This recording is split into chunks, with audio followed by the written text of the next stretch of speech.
ओह माफ़ कीजिएगा, इस वो लाइट अचानक से चली गई, लेकिन खैर फटाफट बना रहे हैं। देखिए अब क्वेश्चन ऐसे पूछ रहा है ना भाई, 64 आइडेंटिकल ड्रॉप है, each of capacity 5 microfarad combine to form a big drop, what is the capacity of big drop.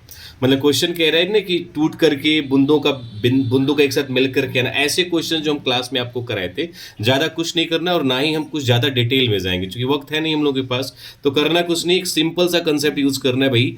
N का पावर एन का पावर 1/3 लगाना है फॉर्मूला, आज डॉट में सी एस का मतलब होता है कि जो छोटा बूंद है ना, जो छोटा ड्रॉपलेट है, उसकी जो कैपेसिटी है उसको लिखनी है, और एन का पावर 1/3 कर देना। एन का पावर 1/3 मीन्स जो दे रखा होता है जितना ड्रॉप, नंबर ऑफ ड्रॉपलेट्स उनका। तो ध्यान से समझिएगा, बिग ड्रॉप निकालना है तो एन दे रखा है 64, तो 64 का 1/3 करेंगे और नीचे 5 से मल्टीप्लाई करेंगे, क्योंकि 5 माइक्रोफेरेड है।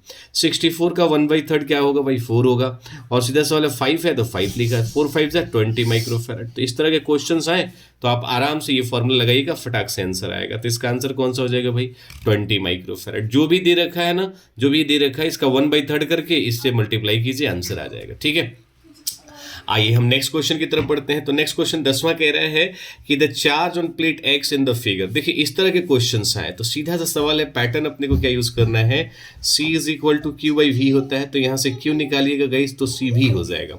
C जो कैपेसिटर को शो करता है, जिसकी वैल्यू दी हुई है। ठीक है भाई, अब भी का मतलब होता है पोटेंशियल डिफरेंस। पोटेंशियल डिफरेंस कैसे निकालेंगे, तो देखो यहाँ 20 वोल्ट दे रखा है, यहाँ 10 वोल्ट दे रखा है। ठीक है, यहाँ 20 वोल्ट है और यहाँ 10 वोल्ट है। पहला यहाँ पर y जो है हमारा क्या प्लस में, ये हमारा प्लस में होगा, ये वाला चीज़ प्लस में और ये वाला चीज़ माइनस में। तो ध्यान से समझिएगा, क्वेश्चन कह रहा है कि पहले c दिखा है, तो c हमारे पास कितना है, तो 2 है। अभी कह रहा है तो 20 में से 10 को घटाइए, कितना हो जाएगा, ये 2 यहाँ लिख दिया, भी कितना 20 में से 10 गया 10, तो 10 टू जा 20 हो जाएगा, 20, और कूलम चार्ज है तो माइक्रो कूलम। अब सवाल ये आता है कि दो दो दे रखा है, +20 माइक्रो कूलम की -20 माइक्रो कूलम। तो देख लीजिए, यदि वो पूछ रहा है किसके ऊपर, एक्स प्लेट पर, तो एक्स प्लेट पर साइन कैसा है भाई, माइनस, तो इसके साथ हम साइन कौन सा लगा देंगे, माइनस। ठीक है, तो करना कुछ नहीं है, बस इसमें से इसको घटाना है, जो रिजल्ट है उसको यहाँ से मल्टीप्लाई करना है। अब मल्टीप्लाई करने के बाद जो रिजल्ट आए, तो जिस प्लेट पर पूछता है, जिस प्लेट पर पूछेगा उस प्लेट पर उसके साइन के अकॉर्डिंग साइन दे देना है। एक्स पर पूछता है तो -20 माइक्रोकूलम लगा देना है, वाई पर पूछता है तो +20 माइक्रोकूलम निकाल दीजिएगा आंसर। ठीक है, यहाँ से एक सवाल और पूछता है, कलेक्टिंग प्लेट और कंडेंसिंग प्लेट पर नेट चार्ज कितना होता है। तो याद रखिएगा, इन दोनों प्लेट पर जो नेट चार्ज होता है वो रिजल्ट कितना दे देगा आपको, 0। तो इस टाइप के जो भी क्वेश्चन आए 100% कर लीजिएगा। यहाँ से सी का फॉर्मूला याद रखिएगा, क्यू बाई भी लगाना है, यहाँ से क्यू निकालिएगा तो सी भी हो जाएगा, सी के लिए यूनिट लगाइएगा तो फैराड हो जाएगा। और इसका डायमेंशनल फॉर्मूला लिखना बहु तो पहले भी बताया है, क्यू बाई भी है ना, तो क्यू कर दीजिए, भी की जगह पे आप work done by charge, charge को ऊपर लिख लेना है। क्यू की बात करें तो 80 लगा दीजिए, और वर्क डन का आपको याद होना चाहिए। वर्क डन का कंसेप्ट हमारा कहता है ml2t-2। जब इससे सॉल्व करेंगे तो रिजल्ट हो जाएगा m-1 l-2 t का पावर 4 a का पावर 2। क्लियर भाई, तो c की कैपेसिटी आप देख लीजिए, इसका भी डायमेंशनल फॉर्मूला हो गया। क्लियर है, तो क्वेश्चन नंबर 9 हो गया। अब आइए क्वेश्चन नंबर हम 10 की बात करें। तो क्वेश्चन नंबर कहता है कि energy of a charged conductor, energy of a charge conductor is.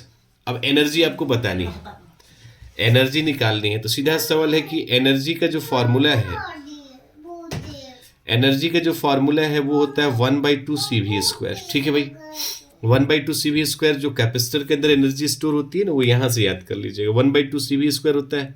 1/2 Q भी लिख सकते हैं, या आप लिख सकते हैं Q²/2C। तो ये तीनों फॉर्मूला अपने को याद रखना है, ये तीनों हमारे एनर्जी स्टोर होते हैं। कैपेसिटर के अंदर एनर्जी यदि स्टोर की बात करता है तो ये वाला कंसेप्ट 100% आप लगा लीजिएगा। ठीक है, एक चीज़ और ध्यान में रखना है कि जैसे सी का फॉर्मूला क्यू बाई वी होता है ना, तो इसके साथ एक कॉम्बिनेशन होता है। एक कॉम्बिनेशन होता है भाई सीरीज कॉम्बिनेशन, है ना। तो सीरीज कॉम्बिनेशन में सी का जो रिजल्ट होता है ना बाबू, 1/C1 + 1/C2 होता है। ठीक है, इसमें लाइफ में याद रखिएगा। और एक चीज़ याद रखना है, पैरेलल कॉम्बिनेशन। पैरेलल कॉम्बिनेशन की यदि हम बात करें तो पैरेलल में C = C1 + C2 होता है। इसमें Cp का वैल्यू जो होता है पैरेलली वो Nc हो जाता है। Nc का मतलब इसको हम मैक्सिमम कैपेसिटर कहते हैं। और इसमें C नहीं होता एक्चुअली, वो 1/C होता है। फिर थोड़ा सा इसमें और हम आगे की तरफ बढ़ें तो आप यहाँ से 1/c इक्विवेलेंट निकालना हो फॉर आइडेंटिकल कैपेसिटी के लिए तो ये n/c होता है, और वहीं c निकालना हो तो उल्टा कर दीजिए भाई, c/n होता है। इसका क्या मतलब है, ये मिनिमम होता है, ये आइडेंटिकल के लिए होता है। फिर ये मिनिमम हो गया, ये मैक्सिमम हो गया। तो क्वेश्चन कई दफा ना बाबू मैक्सिमम और मिनिमम का भी सवाल पूछता है, तो मैक्सिमम के लिए क्या लगाइएगा, nc लगा लीजिए, और यहाँ c/n लगा, c से c कट जाएगा तो रिजल्ट कितना आ जाएगा, n²। तो कभी कभी इनके मैक्सिमम मिनिमम होने का भी क्वेश्चन पूछता है, तो आप n² लगा सकते हैं। क्लियर है। फिर हम 11 नंबर क्वेश्चन पे आए। 11 नंबर क्वेश्चन कहता है कि which of the following is correct for resistivity of the material. तो सीधा सवाल है कि पहले हम रेजिस्टेंस से बात करेंगे, है ना।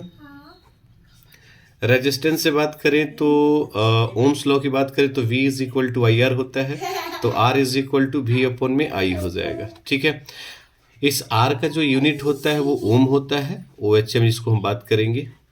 और जहाँ तक इसके डायमेंशनल फार्मूला की हम बात करें, जो क्वेश्चन आपसे पूछा जाता है बिहार बोर्ड में, तो V का फार्मूला होता है बाबू वर्क डन बाई चार्ज, यहाँ करंट हो ही गया, तो mL/T-2 और चार्ज का AT और करंट का एम्पियर। यदि इसको हम सॉल्व करें तो रिजल्ट आ जाता है mL/T-3 A⁻²। ठीक है, तो ये रेजिस्टेंस का यूनिट हो जाता है। यहाँ से एक सवाल और भी पूछ लिया जाता है कि रेजिस्टेंस के केस में रेजिस्टिविटी को भी लेकर के सवाल आ जाता है। ठीक है, रेजिस्टिविटी में क्या पूछा जाएगा, रेजिस्टेंस तो हो गया, रेजिस्टिविटी में क्वेश्चन आ जाता है आपका, जैसे खैर अभी रेजिस्टिविटी की बात करें तो इसका फॉर्मूला होता है RA/L, याद रखना है, RA/L, row is equal to RA/L। अब